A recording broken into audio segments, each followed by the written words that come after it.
चंपावत लोहा घाट के गीता भवन आश्रम ऋषेश्वर मंदिर में 13 सालों से रहने वाले स्वामी मोहनानंद का कहना है कि 40 से 45 साधु संत और लोहा घाट के लोगों के सामने लिखित रूप में प्रस्ताव बनाकर गद्दी तिलक चादर पोशी के साथ उन्हें आश्रम सौंपा गया था। लेकिन उनका कहना है कि 2 वर्ष पूर्व प्रहलाद सिंह मेहता नाम के एक युवक ने उनसे आश्रम के जीर्णोद्धार के लिए अनुमति मांगी और उसके बाद आश्रम में समिति बनाने के लिए कहा।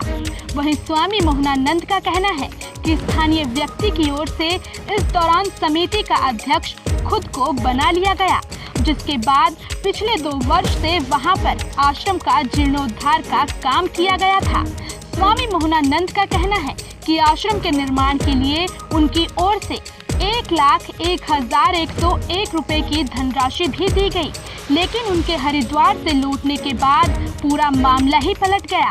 वहीं उन्होंने कहा कि अब प्रहलाद सिंह और कुछ अन्य ग्रामीण आश्रम पर कब्जा करके उनके साथ अभद्र व्यवहार कर रहे हैं। साथ ही उन्होंने आश्रम पर लगा हुआ सालों पुराना बिजली का मीटर और उनकी ओर से लगाए गए सीसीटीवी कैमरों के कनेक्शन भी काट दिए हैं। यहाँ तक कि उनकी ओर से इस मामले को फेसबुक पर भी शेयर किया गया है और अब पुलिस और प्रशासन भी मामले को सिविल का बताकर पल्ला झाड़ रहे हैं।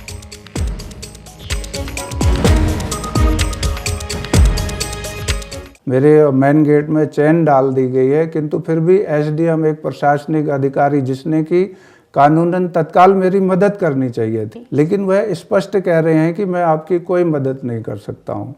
फिर मैं एसपी और डीएम के पास में भी गया, वहां से भी मुझसे कह दिया गया कि यह सिविल का मामला है, आप जाकर के कोर्ट में, सिविल कोर्ट में अपनी एप्लीकेशन दीजिए। क्योंकि वहाँ पर जो आश्रम में कार्य इन्होंने किया है उसमें कम से कम 30 से 50 लाख के आसपास पब्लिक ने चंदा दिया है। पब्लिक के उस चंदे से वहाँ पर एक दीवार बनाई गई है और एक लगभग 5000 स्क्वायर फीट का लेंटर वाला मकान बनाया गया है। तो मैंने देखा अभी जाकर के, तो वहाँ पर विधायक लिखा हुआ है, ऐसी जगह पर विधायक लिखा हुआ है कि उसको देख के लग रहा है जैसे ये सारा काम विधायक ने ही करवाया हुआ है। मुझे कहीं से सुनने में यह भी प्राप्त हुआ है कि इस दीवार को नाप करके विधायक ने प्रहलाद सिंह मेहता को 10 लाख रुपए भी विधायक निधि से दिए हैं।